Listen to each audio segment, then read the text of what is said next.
शरद कारखान्याने तातडीने शेतकऱ्यांची ऊस बिले द्यावीत. ठरलेले 100 रुपये 1 मे पूर्वी द्या, अन्यथा गेटसमोर आंदोलन. शरद साखर कारखाना व घोडावत जागरी यांनी 1 फेब्रुवारीपासूनची बिले दिलेली नाहीत, ती 15% व्याजासह द्यावीत. त्याचबरोबर घोडावत जागरीची पण बिले दिलेली नाहीत, तीही बिले तातडीने द्यावीत म्हणून आंदोलन अंकुश संघटनेने कारखान्याच्या MD आणि शेती अधिकाऱ्यांना निवेदन दिले.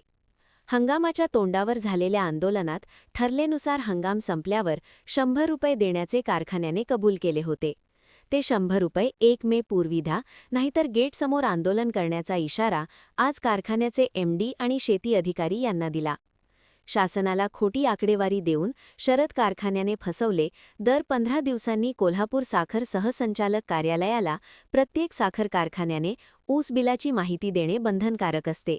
यामध्ये शरद कारखान्याने FRP थकीत नसल्याचे कळविले आहे. प्रत्यक्षात 15 कोटी FRP कारखाना देणे असताना सगळी FRP दिल्याचे खोटे सांगितले. याचा जाब आज MDंना विचारण्यात आला. आमदारच शासनाला खोटी माहिती देऊन फसवत असतील तर हे दुर्दैवी आहे. त्यांच्यावर शासनाने गुन्हा दाखल करावा अशी मागणीही कोल्हापूर साखर संचालक यांच्याकडे केली असल्याचे धनाजी चुडमुंगे यांनी सांगितले. यावेळी दीपक पाटील, राकेश जगदाळे, दिलीप माने, अमोल माने, बिरू पुजारी उपस्थित होते. महान कार्य न्यूजसाठी शिरोळहून महेश पवार. शिरोळचे आमदार राजेंद्र पाटील यड्रावकर हे विधानसभेत खरं तर आमदार म्हणून शपथ घेऊन बसलेले आहेत.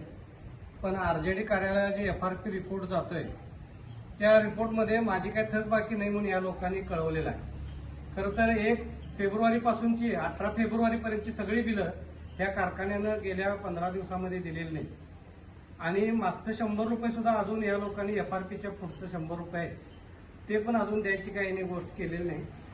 आता आम्ही RJD कार्यालयाला विचारलेलं आहे की बाबा तुम्हाला जर हे लोक फसवत असतील तर यांच्यावर खरं तर कोल्हापूरच्या एखाद्या पोलीस स्टेशनमध्ये तुम्ही फौजदारी दाखल करताय का बघा. जर शासनाच्या रिपोर्टवर आम्ही बघून जर या कारखान्याने सगळे FRP दिले असं जर मांडलं तर प्रत्यक्षात शेतकऱ्यांना मात्र या लोकांनी पैसेच दिलेले नाहीत. 16-17 कोटी रुपये या लोकांनी रेकॉर्डच खोटं दाखवलेलं आहे. आणि त्यामुळं माझी विनंती आहे या आमच्या आमदारांना, किमान आमदार आहे तुम्ही खोटं तरी शेतकऱ्यांच्यावर बोलू नका. तुमची FRP थकीत असेल तर तसं शासनाला कळवायला काय अडचण आहे.